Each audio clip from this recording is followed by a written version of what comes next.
The fifth and final presentation of the series, Learning Objectives and Outcomes, focuses on the skill of expression. Expression is divided into 5 sets: oral expression, written expression, expression through illustration, letter and sentence formation, and spelling.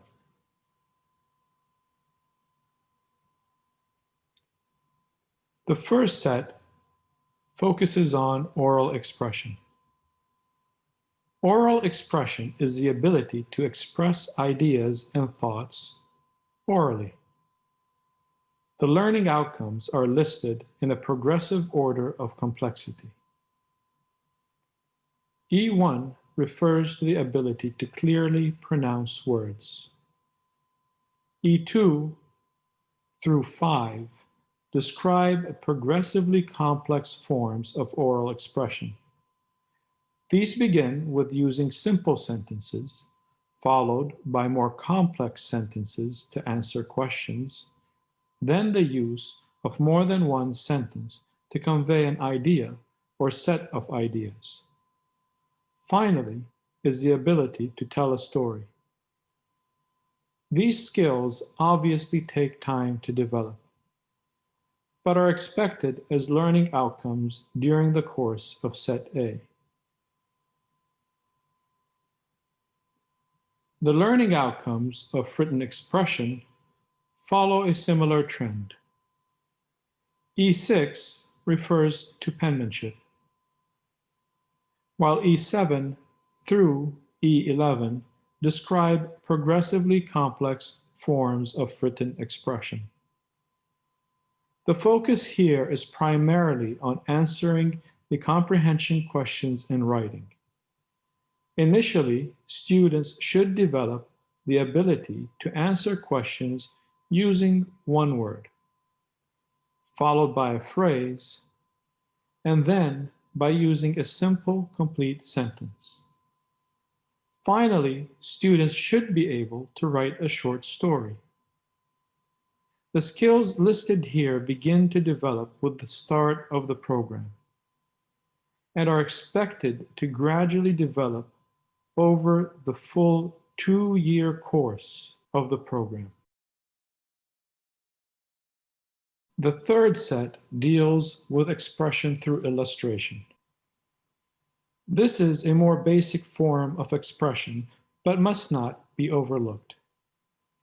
Initially, before students are expected to answer questions in writing, they can express themselves through illustration. Later, the ability to express ideas and thoughts using illustration develops as a skill that can convey and support the narrative of a short story.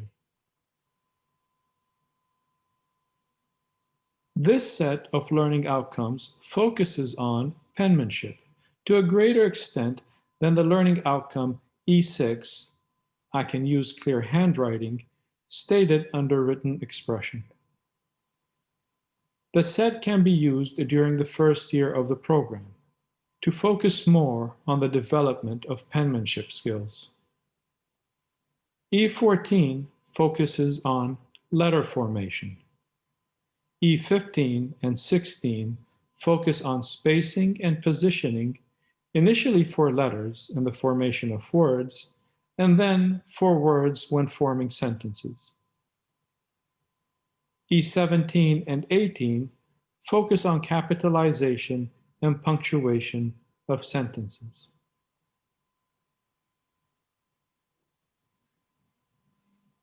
Spelling is included in this section as 3 learning objectives and outcomes.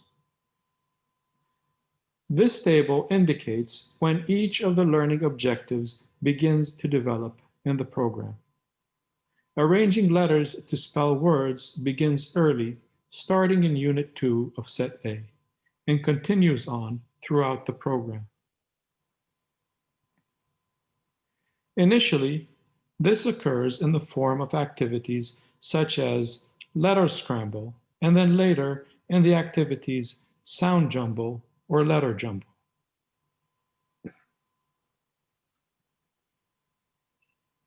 Spelling words provided in a spelling list begins to be expected in Unit 5 of Set A and continues throughout the program. Each lesson ends with the activity spelling, which is structured as a spelling assessment. The ability to phonetically spell words is an advanced skill.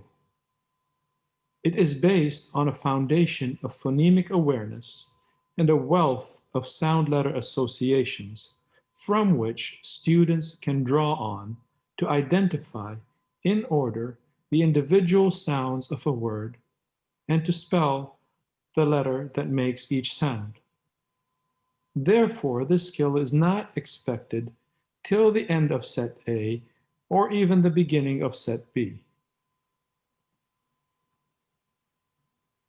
The glossary of readable words in the teacher's general manual is actually a glossary for both readable and spellable words. The sample provided of Table 5 contains words that begin with the yellow D made by the letter D. The highlighted area in gray indicates the list of words students can be challenged to spell by the end of Set A. The table offers words with a wide range of difficulty. This allows students to be challenged according to their identified level of skill. It allows there to be something for everyone. This concludes this presentation and the series, Learning Objectives and Outcomes.